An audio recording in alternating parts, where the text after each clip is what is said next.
रीतिकाल। तो इस वीडियो में आज हम लोग समझेंगे रीतिकाल की पृष्ठभूमि क्या है, रीतिकाल के साहित्य का वर्गीकरण जो है वो किस प्रकार से हुआ है, साथ ही रीतिकालीन परिस्थितियां क्या है, और इसके बाद हम लोग क्या देखेंगे कि इस चैप्टर से संबंधित जो प्रश्न बनते हैं उस प्रश्न को भी देखेंगे, जैसे कि रीतिकाल के नामकरण पर विचार कीजिए या रीतिकाल का समुचित नामकरण क्या हो सकता है, इसका तुलनात्मक मूल्यांकन करें। तो इस प्रकार के जो प्रश्न हैं इसको देखेंगे। तो चलिए अपना वीडियो शुरू करते हैं। नमस्कार, मैं नेहा भारद्वाज आप सभी का बहुत बहुत स्वागत करती हूँ। तो रीतिकाल हिंदी साहित्य के उत्तर मध्यकाल का अगर समय देखते हैं तो यह लगभग 1663 ईस्वी यानी 1643 से 1843 तक 1843 ईस्वी तक फैला हुआ है। इस काल के नामकरण पे भी विद्वानों के बीच में कई मतभेद हैं। मिश्र बंधुओं ने इसे अलंकृत काल कहा है, रामचंद्र शुक्ल ने इसे रीतिकाल, रमा शंकर शुक्ल ने रसाल ने इसे कलाकाल कहा है, तो विश्वनाथ प्रसाद मिश्र ने इसे श्रृंगार काल की संज्ञा दी है।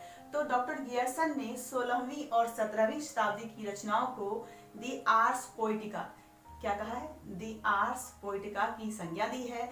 लैटिन भाषा में इस शब्द का क्या अर्थ है कि काव्य कला। तो गियर्सन ने हिंदी रीति परंपरा की कई रचनाओं में व्याप्त जिस विशिष्ट कलात्मक प्रवृत्तियों के और संकेत किए हैं वो उससे क्या पता चलता है कि उन्होंने इस युग की श्रृंगारिक और काव्य रचना जो है उससे संबंधित उन रचनाओं पर आधारित इस होकर के इस काल का निर्धारण किए हैं वो। तो इस प्रकार हम क्या देखते हैं, रीतिकाल के उदय की पृष्ठभूमि की बात करते हैं हम लोग। तो इसमें हम लोग क्या देखते हैं कि रीतिकाल का आरंभ उस युग में हुआ था जब राजनीतिक दृष्टि से मुगल सत्ता भारत की केंद्रीय सत्ता के रूप में प्रतिष्ठित थी। तो छोटे राज्यों रजवाड़ों पर नियंत्रण होने के कारण जो युद्ध थे वो मुख्य रूप से देखा जाए तो कम होते थे।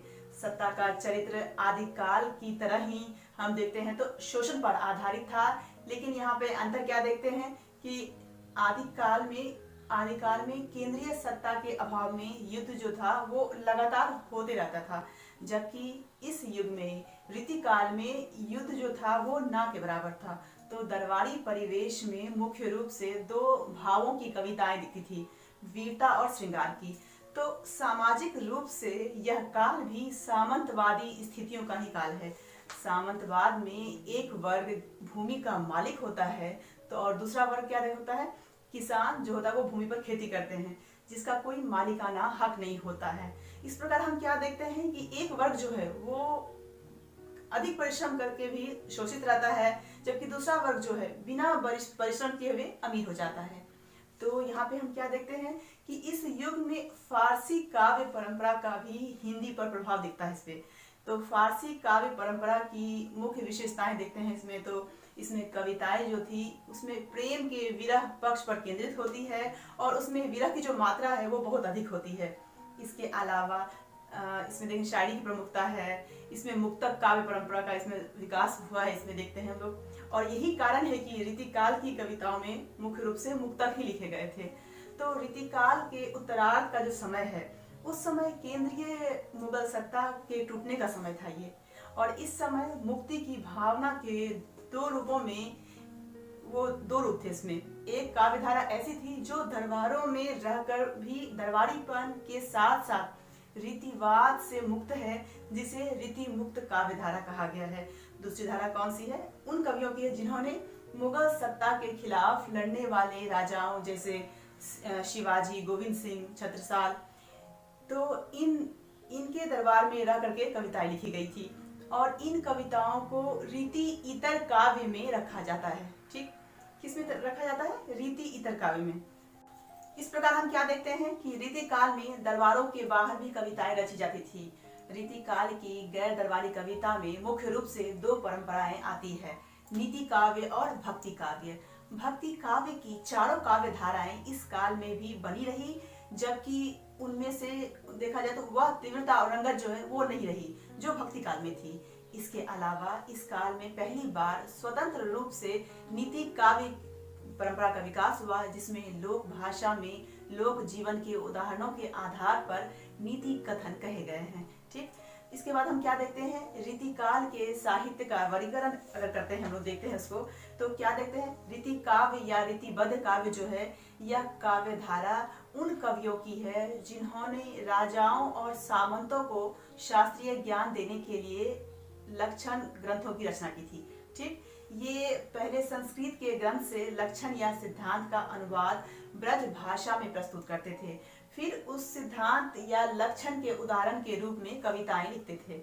इसी काव्य धारा को लक्षण ग्रंथ परंपरा भी कहते हैं। ठीक है, केशवदास, पद्माकर, चिंतामणि, देव, भिखारीदास, मतीराम जो है इस काव्य धारा के प्रमुख कवि कहलाते हैं। ठीक, रीति सिद्ध काव्य देखेंगे अब, तो रीति सिद्ध काव्य में क्या देखते हैं कि रीति सिद्ध काव्य मानसिकता के स्तर पर रीति काव्य या रीतिबद्ध काव्य के समान ही है। इस धारा के कवियों ने काव्य शास्त्र के सिद्धांत और लक्षण जो हैं वो प्रस्तुत नहीं किए हैं, केवल कविताएं लिखी है, पर ये कविताएं मुख्य रूप से काव्य शास्त्रीय लक्षणों को ध्यान में रखकर ही लिखी गई है।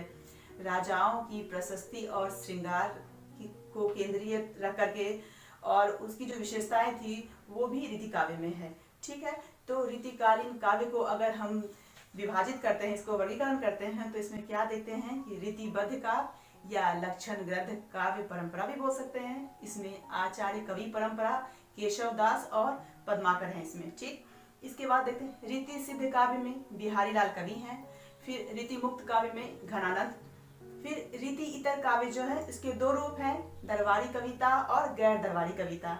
दरबारी कविता में वीर काव्य है और गैर दरबारी काव्य में नीति काव्य और भक्ति काव्य को हम लोग देखते हैं। अब क्या हम लोग समझेंगे, रीति मुक्त काव्य।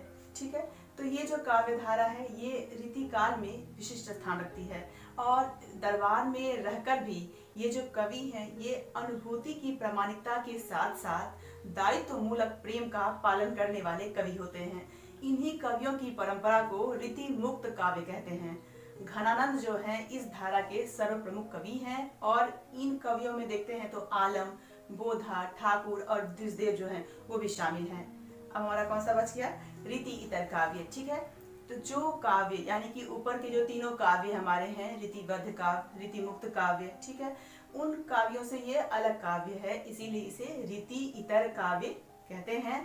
और इसमें हम लोग क्या देखते हैं कि इसमें इसकी जो परंपरा है वो अलग है। इसमें एक धारा जो है वो दरबार से जुड़ी है, लेकिन दरबार जो है ये मुगल शासन के विरुद्ध लड़ने वाले संघर्षशील राजाओं का है। इस प्रकार दरबार से जुड़ने के बावजूद हम क्या देखते हैं, कविता का मिजाज जो है वो दरबारी नहीं है। यह धारा वीर काव्य की है।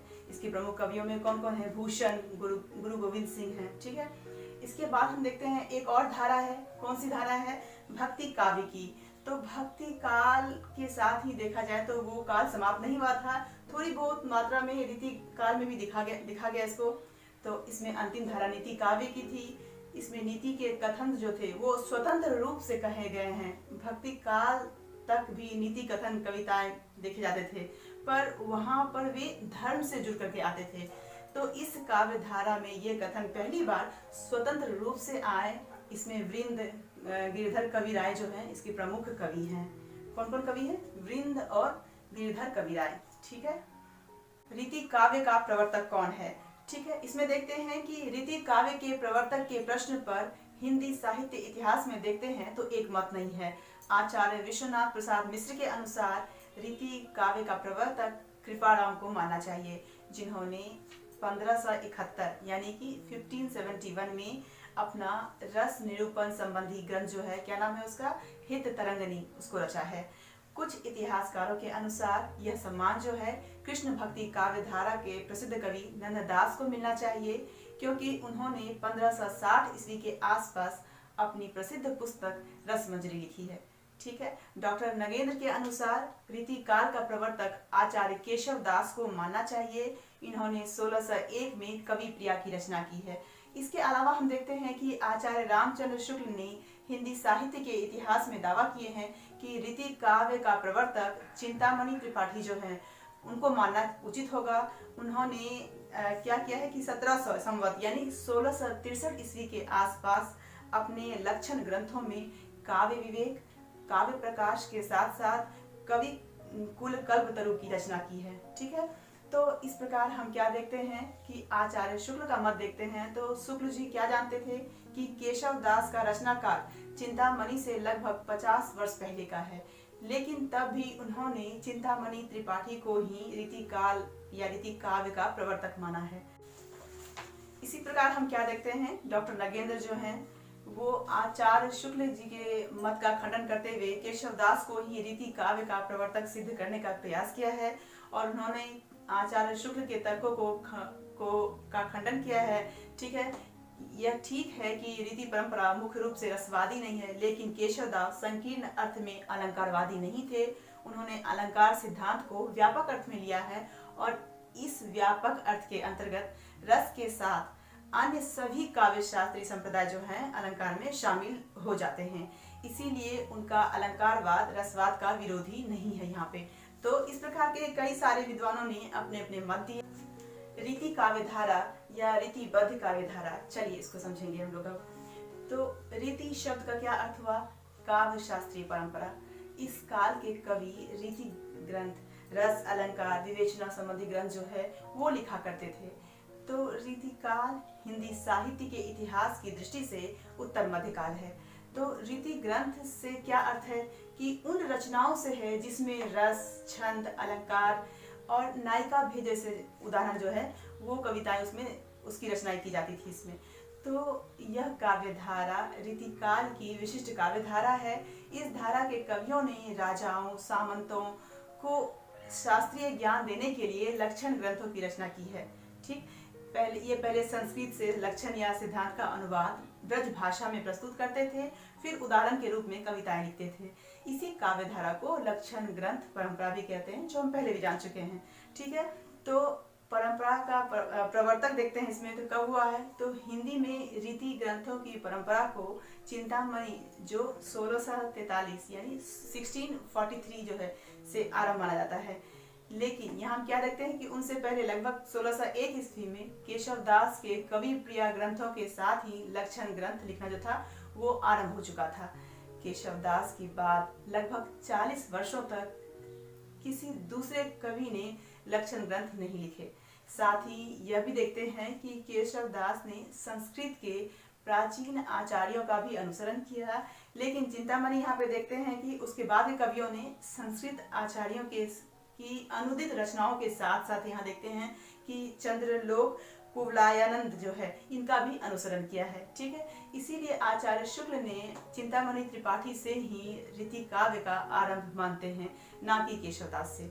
ठीक है, इसके बाद हम देखते हैं कि रीतिकाल की प्रमुख प्रवृत्तियों को देखते हैं हम लोग। तो इसमें हम लोग क्या क्या देखते हैं, रीति और लक्षण ग्रंथों की प्रधानता, श्रृंगार भावना की प्रधानता, नारी के प्रति विलासी दृष्टिकोण, प्रकृति का उद्दीपन के रूप में चित्रण देखते हैं, अलंकारों की प्रधानता देखते हैं, लोक जीवन की उपेक्षा, अतिशयोक्तिपूर्ण वर्णन देखते हैं इसमें, मुक्तक काव्यों की रचना, कला के साथ साथ ब्रज भाषा को भी बढ़ते हुए देख सकते हैं इसमें हम लोग। ठीक है, फिर हम लोग क्या देखते हैं, राज में आश्रयदाताओं को देखते हैं, भक्ति नीति के साथ साथ वीर काव्यों की रचना भी देखते हैं इसमें। ठीक, तो लेखकों के जो वर्ग देखते हैं इसमें तो दो वर्ग हैं, तो रीति काव्य या रीतिबद्ध, इसमें दो वर्ग हैं इसके। जिन कवियों ने काव्य शास्त्र के सभी संप्रदायों का विवेचन किया उन्हें सर्वांग विवेचन वर्ग में रखा गया। ठीक है, जिसमें केशवदास, कवि प्रिया, कुलपति जो है रस रहस्य, भिखारी दास काव्य निर्णय के नाम जो हैं उनके नाम उल्लेखनीय हैं। इसके अलावा हम लोग देखते हैं जिन कवियों ने एक दो काव्यांगों का ही विवेचन किया है उन्हें विशिष्टांग विवेचन वर्ग में रखते हैं। ठीक है, इसमें मतीराम रसराज के साथ देव रसविलास जो हैं इसके प्रमुख कवि हैं। तो लक्षण ग्रंथ परंपरा देखते हैं तो इस धारा के कवियों में लक्षण ग्रंथ लिखने की परंपरा जो थी उसमें काव्यांग का लक्षण दे करके बाद में उसको उदाहरण देने की परंपरा थी।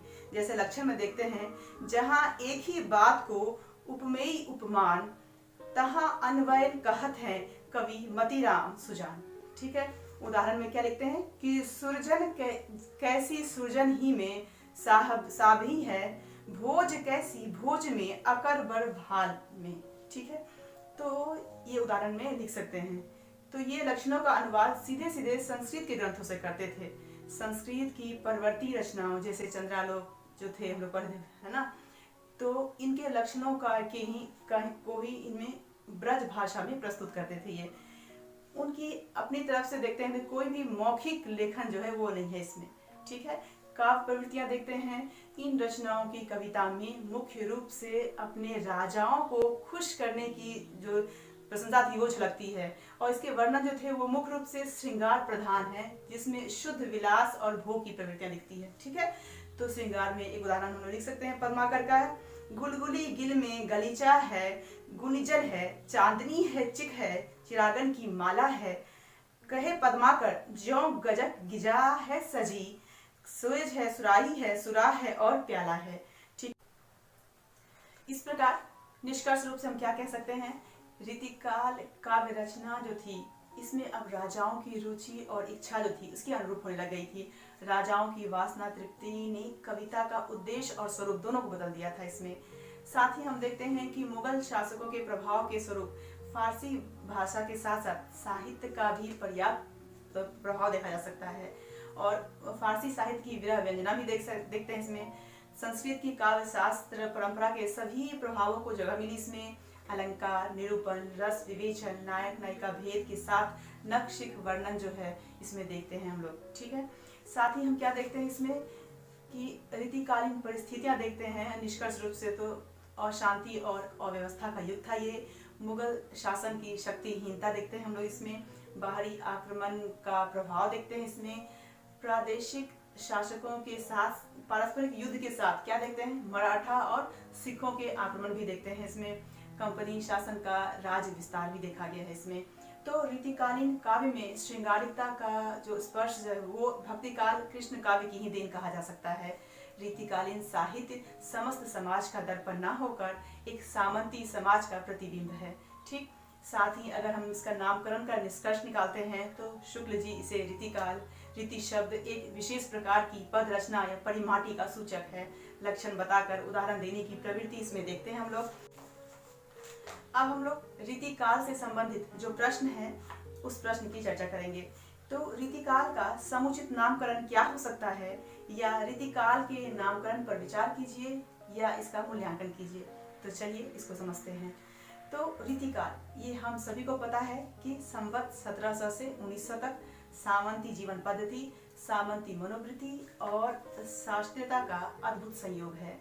काव्य शास्त्र को आम आदमी तक पहुंचाने के साथ साथ ब्रज भाषा की कलात्मकता के चरम विकास में देखा जाए तो रीतिकाल का आधारभूत योगदान है। रीति निरूपण और श्रृंगार के साथ साथ सौंदर्य वर्णन कालांतर में छायावाद की ही एक अमूल्य निधि कही जा सकती है। घनानंद के रूप में आधुनिकता की पूर्व पीठिका भी रीतिकाव्य में दिखलाई पड़ती है। तो संवत 1700 से 1900 तक का जो सार्थक अभियान, विषय विस्तार या प्रवृत्तियां देखते हैं हम लोग या उसका मूल्यांकन करते हैं, तो हम क्या देखते हैं कि जॉर्ज गैरसन जो है उनके द्वारा दिया गया नाम जो है काव्य कला युग के साथ गणपति चंद्र के द्वारा प्रस्तावित कुछ अपकर्ष काल रीतिकाल की संपूर्ण प्रवृत्तियों को अभिव्यक्त नहीं कर पाती है।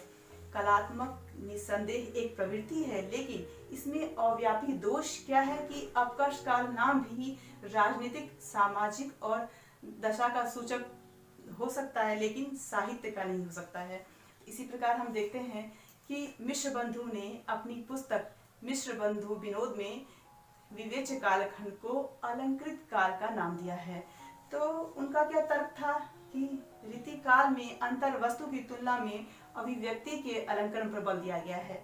इस प्रकार हम यहाँ क्या कह सकते हैं कि काव्य के लिए अलंकृत शब्द का प्रयोग किया गया है, लेकिन इस नाम में भी अव्याप्ति दोष क्या है कि अलंकारों के साथ साथ कुछ अन्य काव्यांगों का विस्तृत विवेचन के साथ श्रृंगार, लक्षण, ग्रंथ परंपरा, रीति, स्वच्छंदता, नीति, वीरता जो है, इस प्रकार की जो प्रवृत्तियां हैं वो समाहित नहीं हो पाती है। तो रीतिकाल में मात्र भाषा पर नहीं बल्कि भाव पर भी बल दिया गया है। तो रीतिकाल में केवल भाषा पर नहीं बल्कि भाव पर भी बल दिया गया है। तो देव, पद्माकर, घनानंद जैसे कवि जो हैं उनकी कृति जो देखते हैं उनके काव्यों के सौंदर्य पर निर्भर नहीं है बल्कि भाषागत अलंकार योजना पर। इस प्रकार अलंकृत शब्द अपने अर्थ की सीमा में उस काल की समस्त प्रवृत्तियों को समाहित नहीं कर पाता है। ठीक, तो क्या कह सकते हैं कि इस काल में अलंकारों के लक्षण और उदाहरणों के रूप में काव्य रचना हुई, लेकिन अलंकारों के साथ कुछ अन्य काव्यांगों का भी विस्तृत निरूपण किया गया था। इस प्रकार अंतर्वस्तु में अलंकार है, लेकिन भाषा नहीं बल्कि भाव पर भी बल दिया गया है। इस प्रकार कहा जा सकता है कि अलंकरण मुख्य नहीं है, तो केशव बिहारी के अलावा अधिकांश कवि जो हैं उनकी कविता में क्या देखते हैं, अलंकृत कम बल्कि भाव व्यंजना ही अधिक दिखाई पड़ती है। ठीक, तो इसमें हम लोग क्या देखते हैं, श्रृंगार, नीति, रीति, वीर, राज प्रशस्ति, है ना, प्रेम, इस प्रकार की जो प्रवृत्तियां हैं वो समाहित नहीं हो पाती है। लक्षण ग्रंथों की प्रवृत्तियों को भी समेट नहीं पाता है ये, और साथ ही अलंकार का मात्रात्मक अनुवाद जो है वो अधिक नहीं है इसमें। इस प्रकार यह जो नाम है ये मुख्य रूप से या अधिकांश रूप से कहा जाए तो प्रतिनिधित्व नहीं करता है। ठीक है, इसमें अव्याप्ति दोष है। अब क्या देखेंगे, रमा शंकर शुक्ल रसाल जी ने क्या कहा है, इसे कलाकाल कहा है। ठीक है, तो इस काल में शिल्प के सौंदर्य पर बहुत ही अधिक ध्यान दिया गया है, लेकिन क्या देखते हैं, भाव पक्ष जो है उसको भी मुख्य रूप से उपेक्षित नहीं किया गया है। पूरा रीति मुक्त और रीति इतर काव्य जो है वो अनुभूति परख इसमें है। इस प्रकार यह नाम भी यह पूरी तरह से तर्क संगत नहीं प्रतीत होता है। ठीक है, इसमें भी अव्याप्ति दोष। इसके बाद देखते हैं विश्वनाथ प्रसाद मिश्र, उन्होंने क्या कहा है, श्रृंगार काल कहा है। तो यहाँ पर क्या देखते हैं, श्रृंगार रस की प्रधानता है, लेकिन श्रृंगार भाव आश्रयदाताओं की प्रशंसा करने जैसा यहाँ पे लगता है। और आचार्य शुक्ल ने भी श्रृंगार काल कहे जाने पर अपनी अनापत्ति प्रकट की है। ठीक है, अन्य काव्यांगों और प्रवृत्तियों का भी यहाँ पे पर्याप्त वर्णन देखते हैं। ध्वनि, वक्रता, अलंकार के साथ वीर और प्रशस्ति, भक्ति और नीति, इस प्रकार हम यहाँ पे देखा जाए तो इस काव्यों को भी इसमें अलग नहीं किया जा सकता है। कुछ कवि जैसे गोप, सेवादास जैसे कवि हैं वो श्रृंगार का बहिष्कार भी करते हैं, और बहुत कवियों ने लक्षण ग्रंथ लिखकर भी श्रृंगार को कोई स्थान नहीं दिया है। ठीक, श्रृंगार जीवन के मूल प्रश्नों से कटा हुआ है। श्रृंगार का जीवन जो है का लक्ष्य क्या है वो स्थापित करने की दृढ़ता जो है वो यहाँ दिखलाई नहीं पड़ती है। श्रृंगार भी भक्ति के आवरण में लिपटा हुआ दिखता है। ठीक है, तो इसी प्रकार रामचंद्र शुक्ल ने भी रीति काल के साथ साथ श्रृंगार काल कहे जाने पर भी उसको भी सराहा है। वे क्या कहते हैं कि रस की दृष्टि से इस समय दो तरह की रचनाएं हुई थी, पहला श्रृंगार का, दूसरा वीर का। लेकिन क्या देखते हैं वो कि प्रधानता श्रृंगार रस और श्रृंगार परक रचनाओं की है। इस काल को कोई रीति काल के साथ श्रृंगार काल कहना चाहे तो कह सकता है। ठीक है, इसके बाद हम क्या देखते हैं, आचार्य रामचंद्र शुक्ल जी ने क्या कहा है, रीति काल कहा है। तो रीति शब्द एक विशेष प्रकार की पद रचना या परिमाटी का सूचक है। तो कवियों ने एक निश्चित एक या विशिष्ट प्रणाली को दृष्टिगत रखते हुए काव्य रचना की है। लक्षण बतला करके उदाहरण देने की जो प्रवृत्ति है वो इस युग में एक परंपरा सी बनती चली गई। इस प्रकार हम क्या देखते हैं, विशिष्ट काव्य रीति के पालन में और रीति काव्य सृजन में हम देखते हैं यहाँ पे कि इसके कई सारे कारण भी शुक्ल जी भी इस कालखंड में देखते हुए इसे रीति काल का नाम दिया है।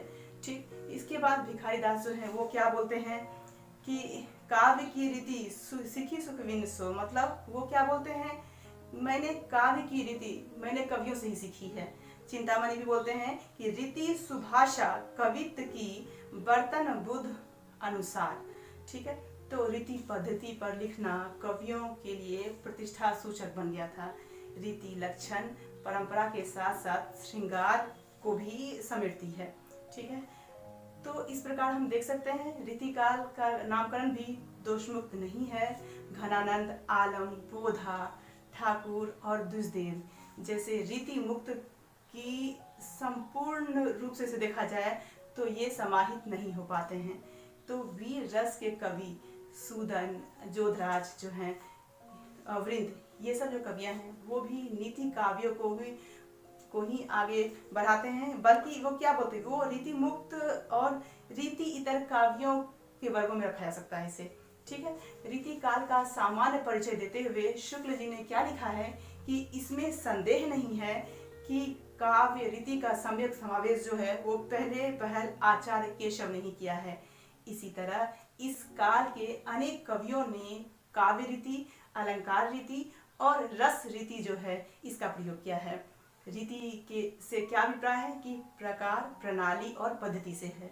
कवि रीति के अंतर्गत रस, अलंकार, ध्वनि इन सब के निरूपण का समावेश करते थे और शुक्ल जी की दृष्टि में जिसमें रीति ग्रंथ रचा हो वही रीति कवि नहीं है, बल्कि जिनका काव्य के प्रति दृष्टिकोण रीतिबद्ध हो, ठीक है, वह भी रीति कवि कहलाते हैं।